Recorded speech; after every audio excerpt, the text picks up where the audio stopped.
Ladies and gentlemen, Side Strafe back with some more World of Tanks, and today we are taking a look at the Centurion Mark 7/1.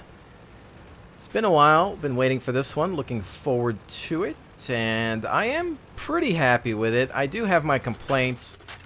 We will, of course, cover them in great detail once we get back to the garage, but for now, I'm going to focus on the game at hand while talking about a few of its main features along the way. But first and foremost, this is a sniping tank. I'd play it similar to how you would play maybe the Panther 1 and 2. It's all about the gun. It is all about the magnificent gun. In fact, this is the only Tier 9 medium tank to have a Tier 10 gun. And that's why it's awesome. It's a gun on wheels. It's a glass cannon. The hull is garbage. You get ammo racked all the time.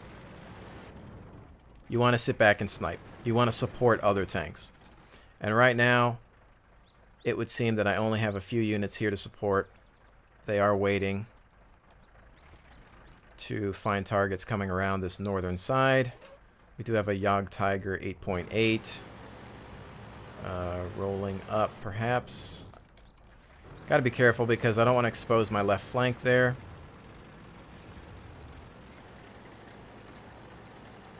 I think what's going to happen is I'm actually going to come back around and take some cover by these houses so that I can cover two sides.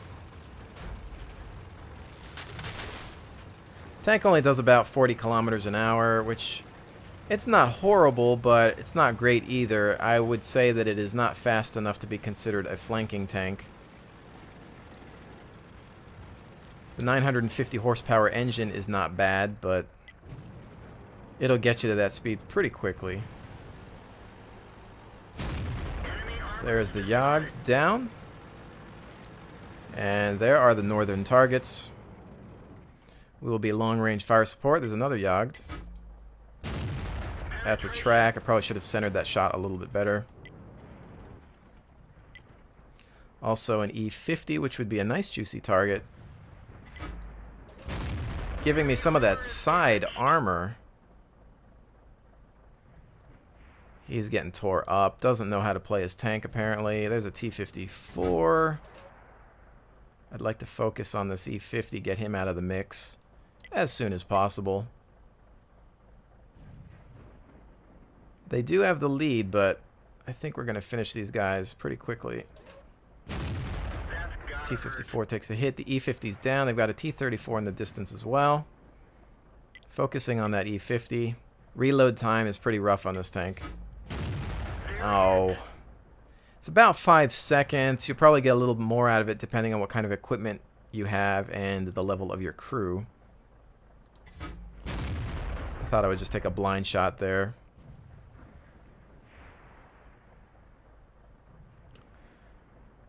Come on, somebody light them up, because we have a really good position here. This is what this tank is all about. This is how I would use it. Oh, T-54 tried to rush out, gets killed easily. Yog Tiger takes some hits.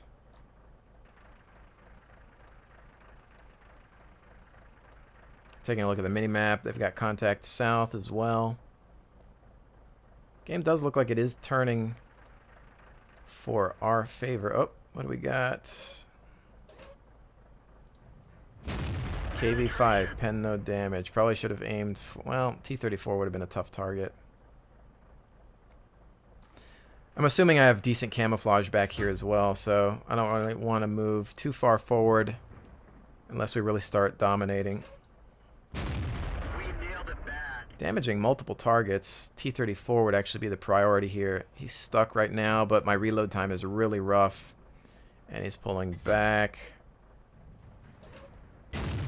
Continuing on with that KV-5. This gun is very satisfying if you haven't noticed by now. Although we are, we are number 2 on the list. But again, Tier 10 gun. Nothing you can't handle. There will be some strange bounces once in a while. You always still want to go for flanks as much as possible, but... Oh, what's this guy? Ah, wasted shot. I hate when that happens, especially when your load time is so long. Alright, Yagtire, just a little bit of him sticking out there. This is almost done. They've only got those. Those are the only targets left. Is he going to pop out? We can go after them. But there's nobody else to spot them, so... Let's start pushing forward just a little bit. Don't get cocky, though. Just because there's only, you know, those two left over here. You really want to be careful because this hull armor is a joke. I'm going to come around this rock. Hopefully they're going to deal with that artillery, take him out of the mix.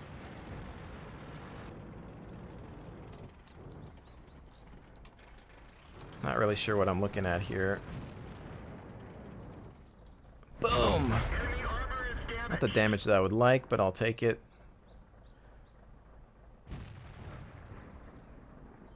Come on. Oh, reload time? That's the worst thing about the gun, but the damage and penetration is very satisfying. Patton's moving in as our scout. Oh. Oh, he backed out. T-34, I don't think we'll get to him in time. He's going back for the base.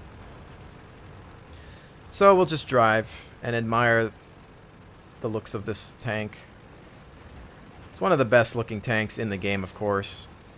Shares the same design as the Mark I. Few cosmetic differences. Oh wow, T-34 manages to take somebody with him. He's going to make his last stand here. And that's it. Taken out by the GW Panther artillery. Love when our artillery is doing a good job. Alright, so that is that. Good game. Fire support. That's what it's about with this unit. You do not want to rush in. This is a sniper. You know, if you manage to get into some flanking maneuvers, go for it, but be careful. You're here to support other tanks. Do not rush in. Do not lead the charge. You are a medium, and your hull armor is useless. It says 121, and, you know, even angled, sloped, it doesn't really matter. It just doesn't matter. Tier 7 Panther 1 has no problem penetrating this thing from multiple angles. It's going to be sheer luck if you manage to bounce anything off of this hull. Or at most, if you're going to bounce something, maybe it's off of a scout. That's about it. Everything else, they're going to turn you into Swiss cheese. Do not get into a close quarter engagement. Do not get into a circle strafe game.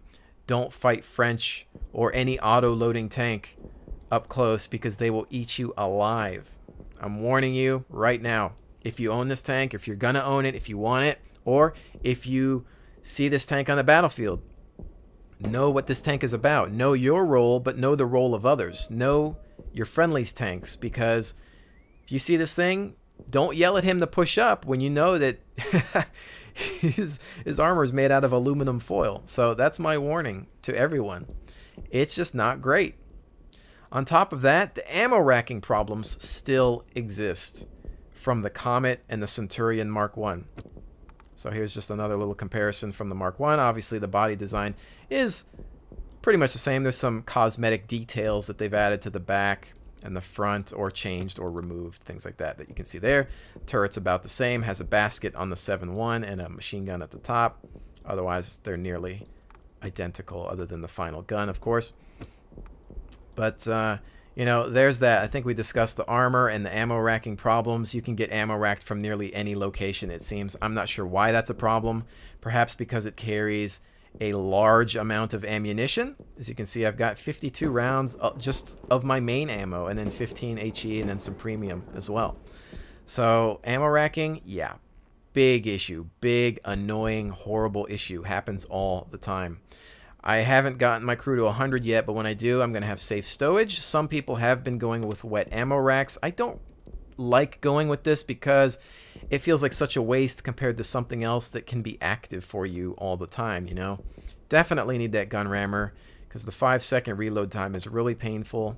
Again, with abilities that might get a little higher, but it's just not enough.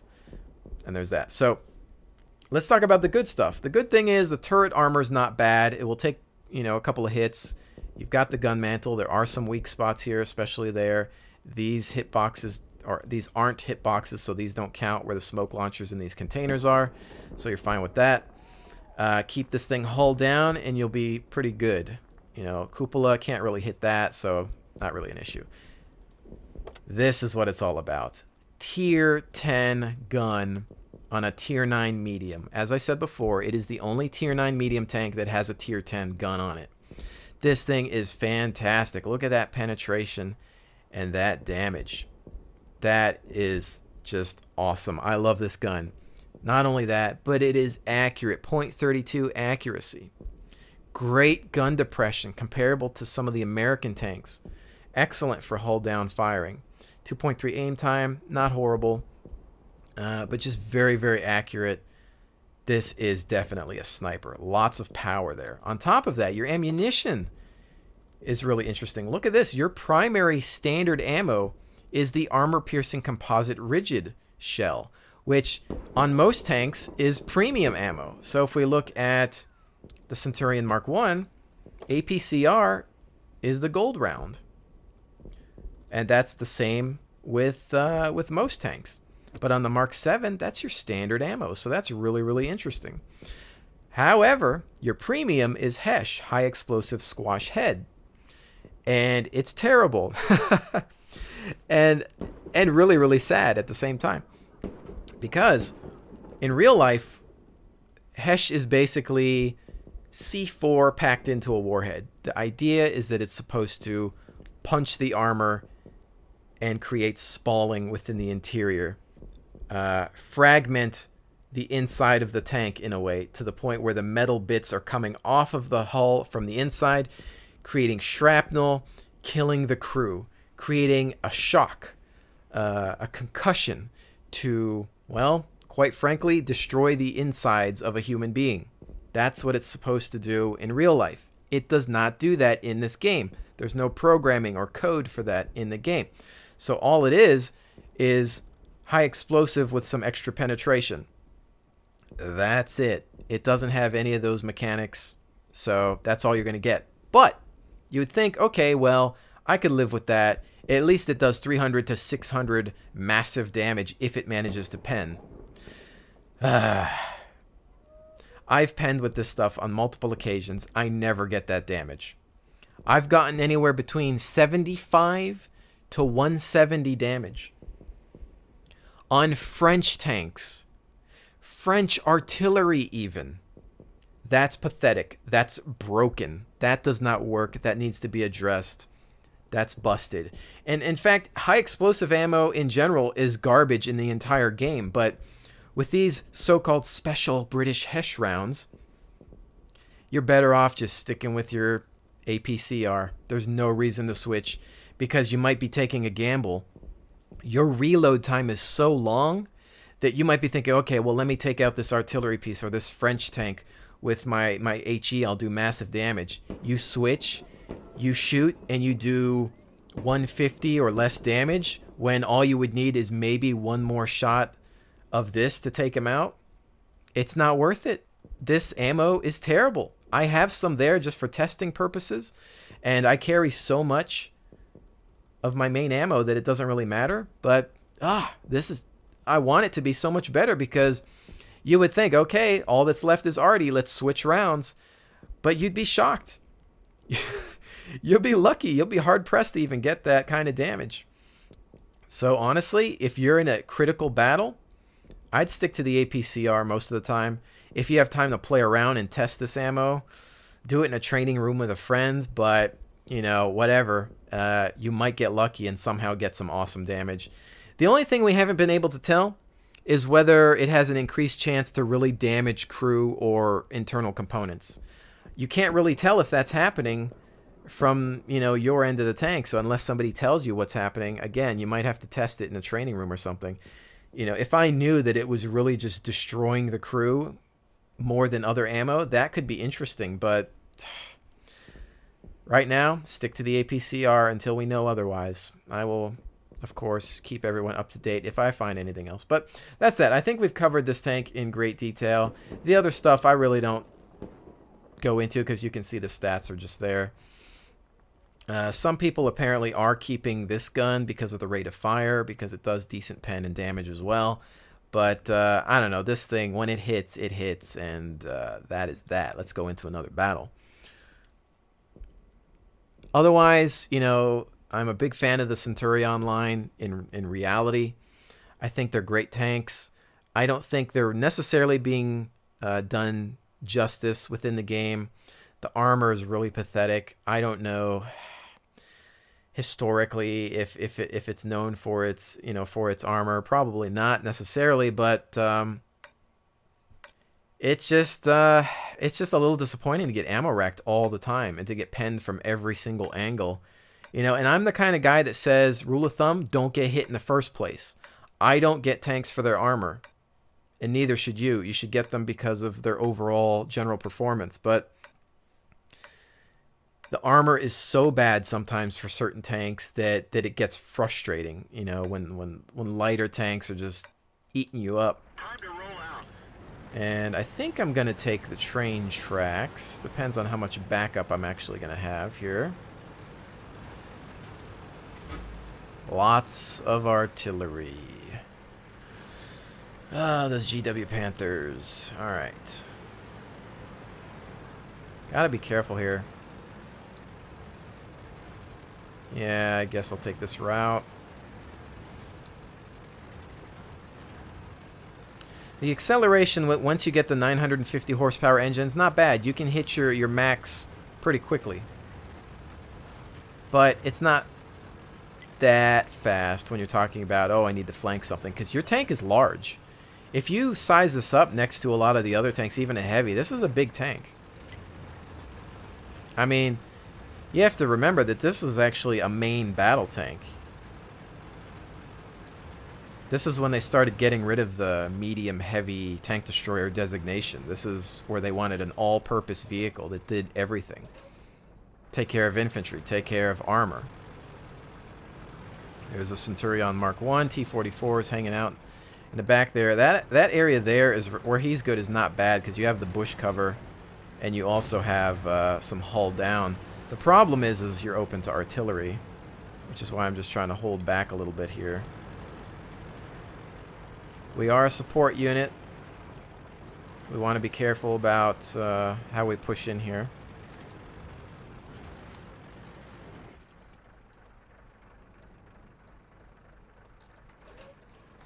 See if we can see anything on the flanks here.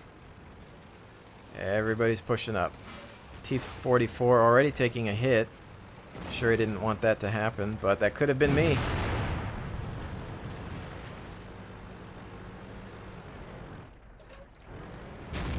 Not sure where that shot went. Went too low.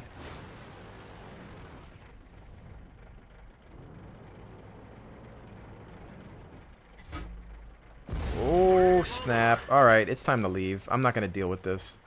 I don't want to use my kit yet because I always worry about getting racked.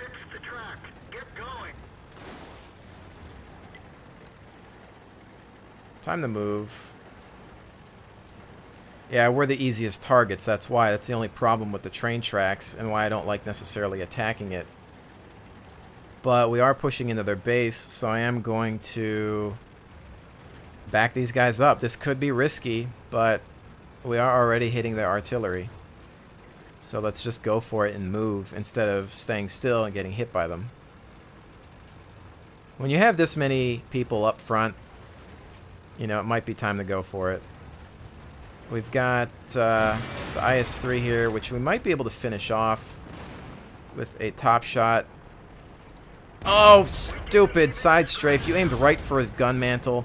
There's a weak spot above his gun that you can pen, and I wanted to go for it, but I just tripped up with the mouse, and that's that. So now they're looking into this direction. Where are you guys going? Ugh. There we go, 438. Still worried about the artillery being a problem. Let's just go ahead and... Oh, watch that T-34. He's done. What are you going to be looking at, Chief? What you looking at? Oh, thank you. I love shooting at your rear and side armor. Where's he at? Oh, reload, reload, reload, reload. Time. Too late. He's dead. Okay, keep moving.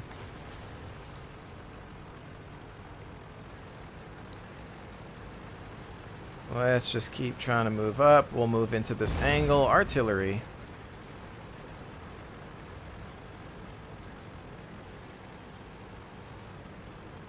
Okay. Well, we're actually losing. But hopefully we can finish the arty. I'm going to have to just keep pushing in here. This is the problem, though. Assaulting arty like this. I just don't have the speed. Centurion Mark 1 is with me. I've got to use the repair kit. Ah, come on. The speed is just not there. Alright, there's one. They're focusing on that direction, so we want to come about here. And he's got cover behind the house. He's done. Where the other one's at, though, I am not sure. Where did that come from? Back there? He's going to light him up. We are loaded. He's done. One more piece. Just keep moving. I don't think we're actually going to win this, though, because of the other tanks that have managed to push in. If we can take out the arty...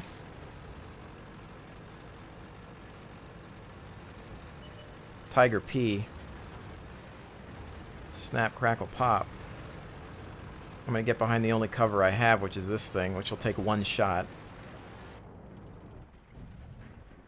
And I want to get this one nice and precise. 404. There's the GW, which might hit me, though.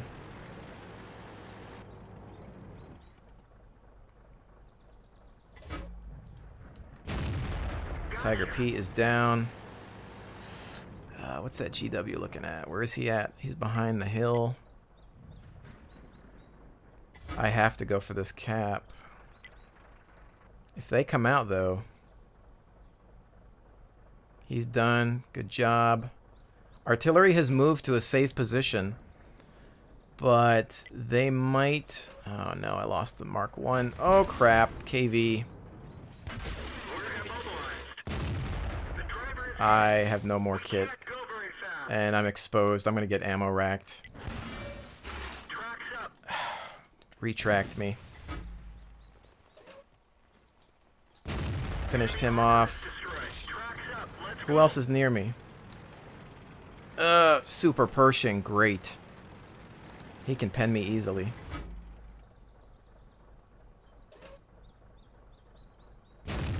But I can pen him too. Oh man, another two Super Pershings? Come on, guy. Where are you guys at? I'm dead. Alright. Get behind cover. There's another one taken with me. Fall back. His gun is not that potent, but he's the only one left. I'm just going to take cover and save myself at this point. My driver's toast. Hold the line. Oh, a bounce. Thankfully, his gun is not great. And there's my arty backup. What is up, Chief? Oh, that didn't work. All right. Arty, you want to finish him? Or T-28 prototype? Thank you very much. Oh, man. Whoo-wee. I thought that was going to be a loss, but somehow we managed to pull a win. And take a few with us. 3,611. Again, we were higher tier in that game, so some of their guns really just... the Super Pershing gun, what, 90 millimeter? Not incredible, you know, and he could pen, but the amount of damage it was doing, I just had enough hit points, so thankfully that worked out, and the artillery didn't manage to smack me. So, again, that was fantastic. Take a look at some of these extra stats. I always like to read over the stats because you do learn a lot about your performance and what your tank is capable of. Again, we were higher tier on that one. There wasn't really too much to contend with us. You can pen, I mean, again, tier 10 gun, guys. There, I mean, I could just destroy everything on that. I mean, even the annoying KV5 that showed up, it was like, oh, not annoying anymore. I can pretty much hit you wherever I want. Super Pershing, even, I was getting through. I don't know if I had hit the cupola or if I was actually just getting through the extra armor on the mantle, because even though it was spaced, it just might not have been enough to deal with these armor-piercing composite rigid shells. But, you know, I think that's going to be it for this one, guys. I want to definitely leave off on a high note because I'm feeling good about that victory. I still want to get my crew to 100%. And I think I'm probably going to do a follow-up video with this, or I'm actually going to play this tank a lot more. It, in a way, has become one of my favorite tanks within the game. I don't know how much I'm looking forward to the tier 10 medium, but I am enjoying the Centurions. Big fan of them in real life, and that's why I wanted them. I was waiting for them for a long time. Since I had heard the Brits were finally going to make an appearance in the game, I just really enjoy these tanks. In the North American server cluster, there's just not a lot of British armor on the battlefield, and I'm not sure why that is, whether there's some sort of animosity or perhaps they've acquired a bad reputation from the start. Clearly, most immature and uneducated tankers within this game think if the tank doesn't have armor, it's terrible. I don't want it. I gotta have the best armor and the best gun, and that's all that matters because I want to take a billion hits, drive out in the middle of the open, and just be able to smash into other tanks. That's how you play this game. Rush, rush, rush. Wrong. A million times wrong, wrong, and wrong again, sir. Take some time to research, watch replays, check out the pro players, go into the forums, read the wikis, watch the YouTube videos. There are so many different ways to play these tanks. So many underdog units out there that can well outperform the heaviest, slow-moving, well-armored tanks, because sometimes it comes down to accuracy and mobility, and there's all these other factors that make a good tank, and you're really missing out if you're going to be stubborn about the fact that some tanks just don't have good armor. There are some bad tanks in this game, granted, but generally they're pretty well balanced considering the amount. And with that said, ladies and gentlemen, always form your own opinions and do your own research before trying things out. I will see you on the next one.